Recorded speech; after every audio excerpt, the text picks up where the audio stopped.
Hello, everyone, and welcome to another episode of the Wise Decision Maker Show, where we help you make the wisest and most profitable decisions.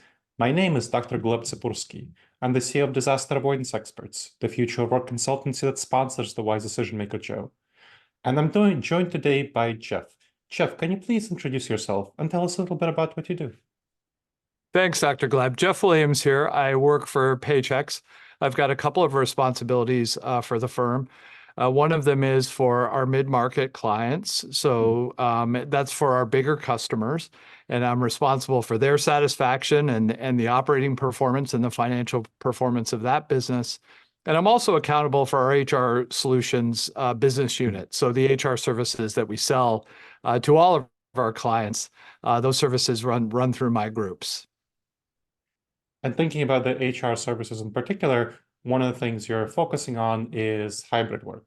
How do you do that effectively? Flexible work. Tell me a little bit about what you've learned. What are some of the benefits of hybrid work from your perspective?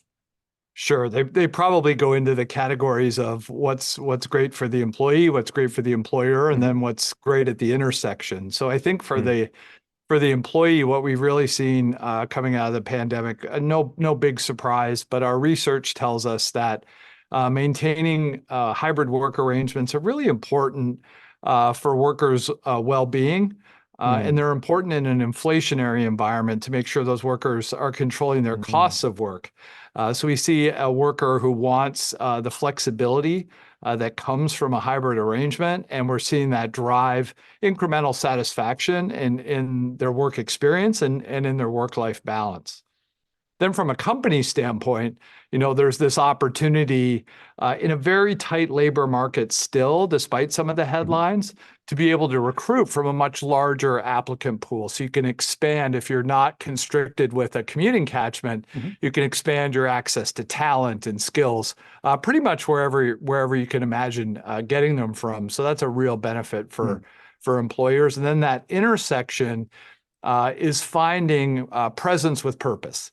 So when you do ask people together, you're doing it for things like deep collaboration and strategic planning and the things that matter to the company and to the employee both that can create a better business. So it's not just about being somewhere to be present, but it's about being somewhere to drive a better employment experience and a better business performance.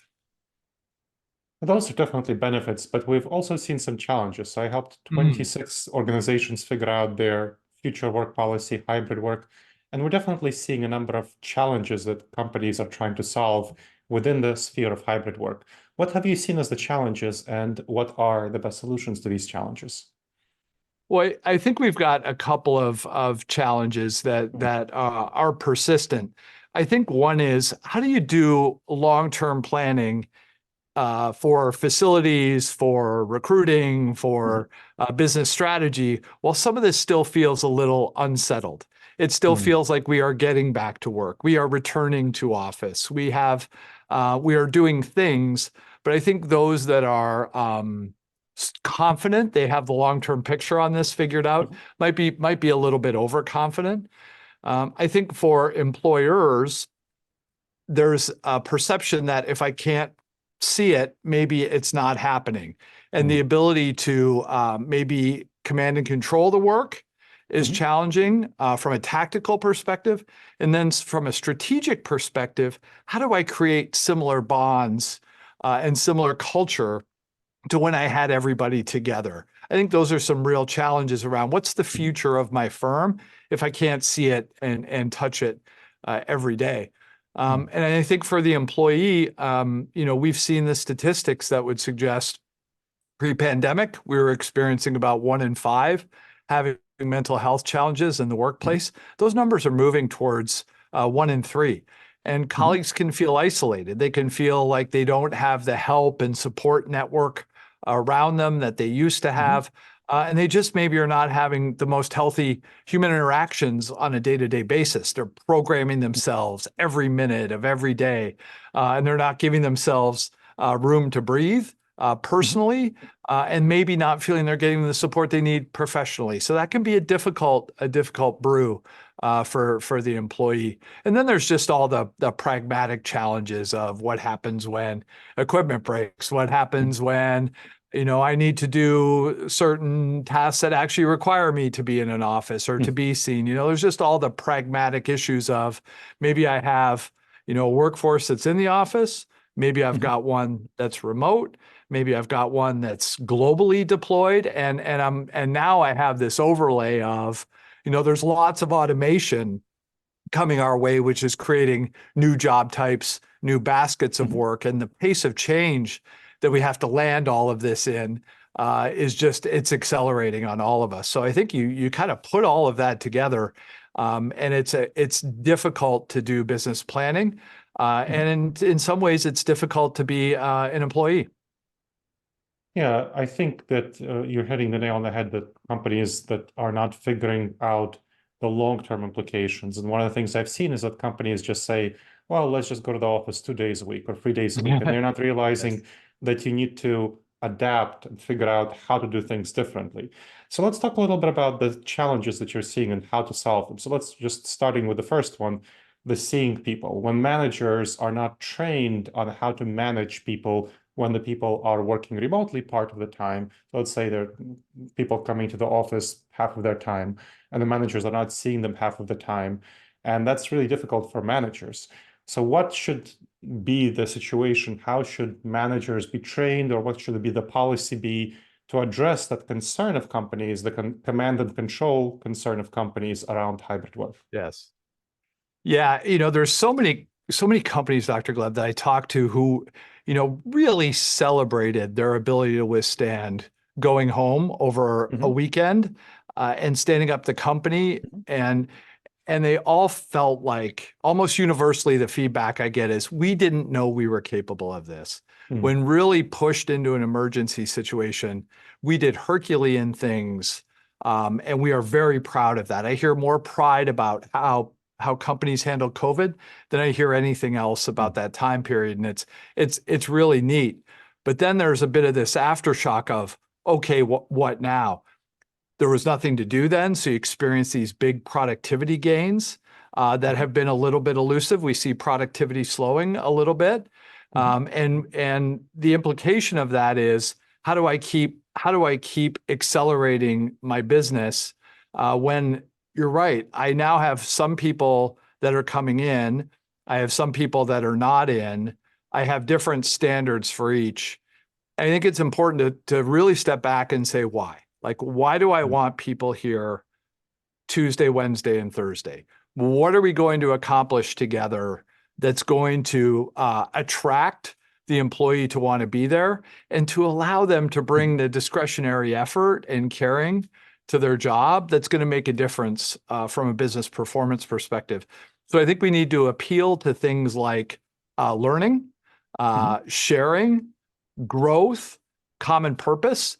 And I would encourage, anyone listening to this to really get grounded on what are the values and the purpose and the mission of your business, and keep reinforcing why you need presence in the framework of that. I think if you can keep bringing your people back to, this is why presence matters, this is why we want you here. It's not a punishment. It's an opportunity for us to build a better business. And whether you're in a healthcare business where you have an opportunity to serve patients better, or you're in a business like ours where you're giving clients the freedom to succeed, or whatever your why is, keep coming back to it. Because I think your employees want to feel a deep connection with what you're doing.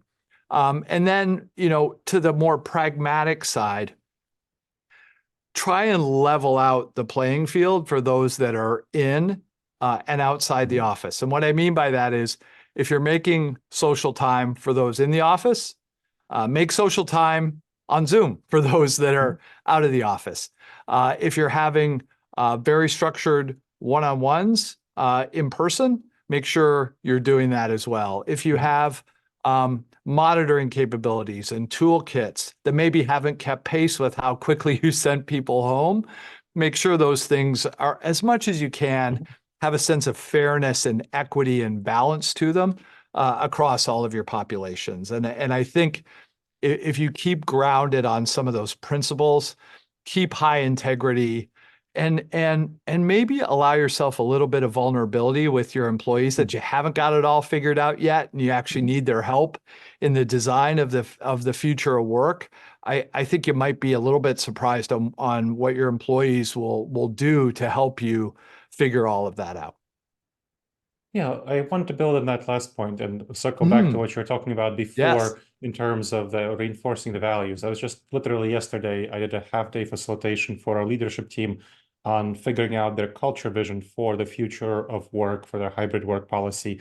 And one of the things I kept reinforcing is the need to get buy-in and feedback from their team members.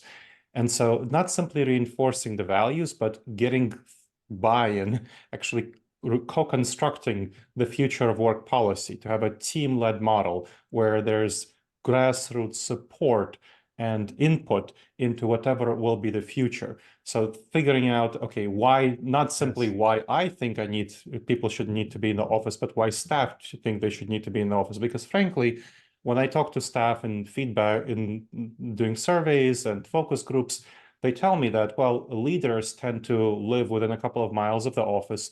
Their commute is like 5 minutes, 10 minutes. That's pretty frequent, especially in high price venues, whereas they might have a commute of an hour to there and an hour back. And the commute is the number one reason why they don't want to go to the office. So they're like, well, how can I make sure that my commute is minimized while still seeing people and socializing and doing things that are in the office that are best done in the office? So those collaborative activities. So what are your perspectives Yeah. about how leaders should actually go about co-constructing this, not to have the command and control system, which is definitely somewhat of a problem if you don't get staff feedback and buy-in, but how is this decentralization of power and pushing down of decision making and getting that feedback, how should it happen? Yeah, I think there's a couple of pragmatic tips I might offer on how to tackle it. If we as business leaders believe that presence with purpose is indeed important, Mhm. um, let's figure out what we believe our boundaries might be. So our boundaries might be, we do want to see people 2 to 3 days a week.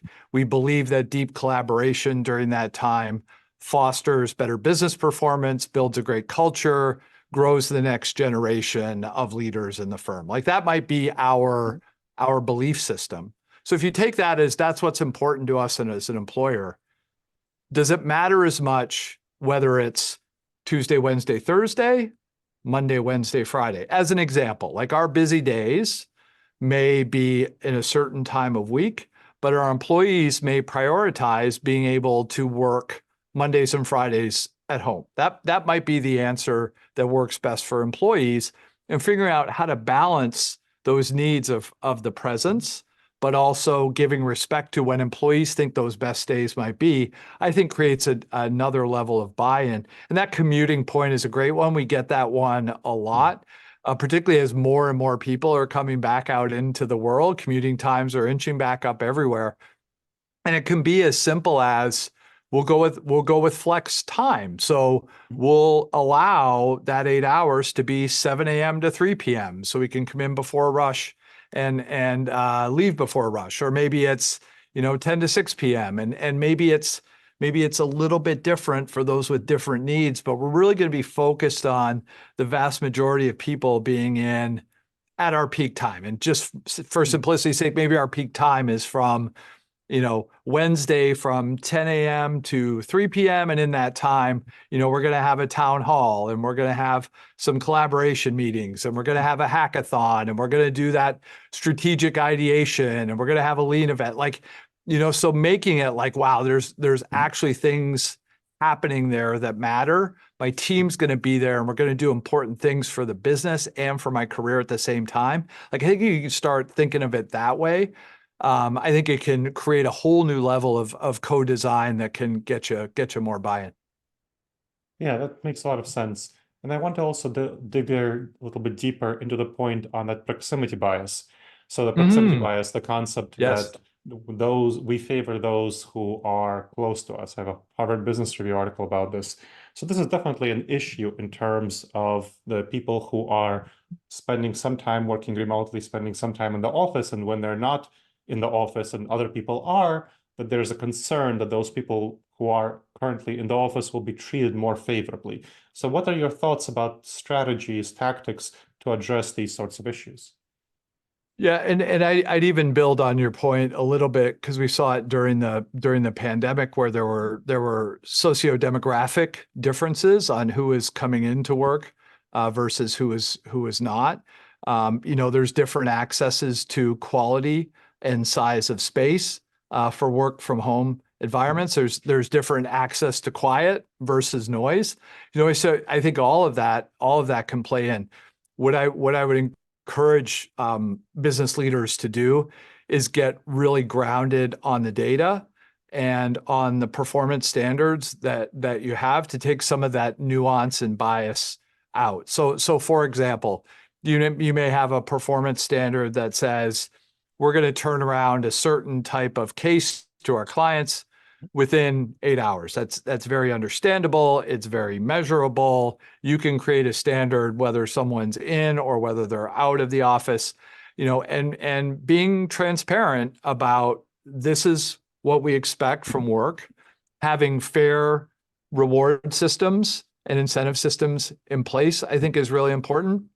I think partnering with your people leader to make sure you don't have any unconscious bias that may be popping up in the way you're making decisions.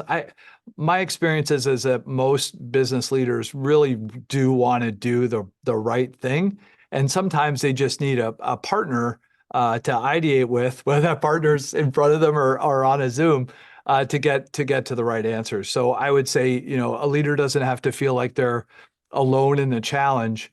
I think test yourself with the data.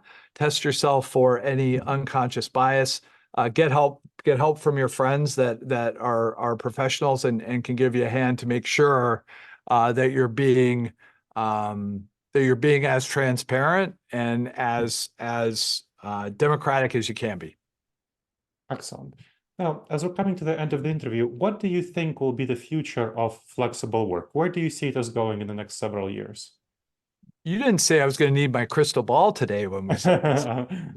Oh well, it's a gotcha question. I think some trends are here to stay. I think the more flexible work as a general macro trend is here to stay. I think that, whatever form that takes, I think access to larger labor pools, more accommodation for the big commutes, all of that I think is here. I think what's also here is the nature of that employer-employee relationship will continue to evolve. We call it gig economy, contractors, 1099 employees, however you want to think about it. I think this idea of, having a variety of roles as you grow a career, I think that one is here to stay as well. I do think there's a reconciliation coming in the facility space that needs to be digested. So, for example, today, we're bringing a lot of people home bringing people home. We're bringing them back to work into real estate that's built for 5 days. Now, some people have closed offices, but the physical footprint that's left is really designed to operate at capacity. And we're not filling it with capacity. So I think efficient markets would tell us that there's a bit of a real estate reconciliation that needs to come over the next few years, which could mean different types of space considerations. Some of the futuristic designs of more collaborative spaces, less walled off offices. I think those trends are here to stay as well. And I think the continued globalization and automation of work is a tremendous disruption, but also a tremendous economic opportunity. So I think we're gonna continue to see more advanced technologies create better business outcomes, and I do think we're going to continue to see the world shrink a bit from an access to labor and an access to tasks perspective as well. So some of that is really exciting. Some of it probably feels a little bit disruptive, but all of that, I'd say just continue to wrap yourself, whether you're a business leader or whether you're an employee, I'd say the grit and the resilience and the self-confidence to navigate through this change and to trust your instincts and your data would be the most important advice I think I could give. Excellent. I guess you did bring your crystal ball after all. Thank you. Thank you very much, Jeff. That was very helpful. It's been an absolute pleasure. And thank you to the audience for checking out another episode of the Wise Decision Maker Show. Please make sure to subscribe wherever you checked out the show and leave a review. It helps others discover the show, and it helps us improve the show.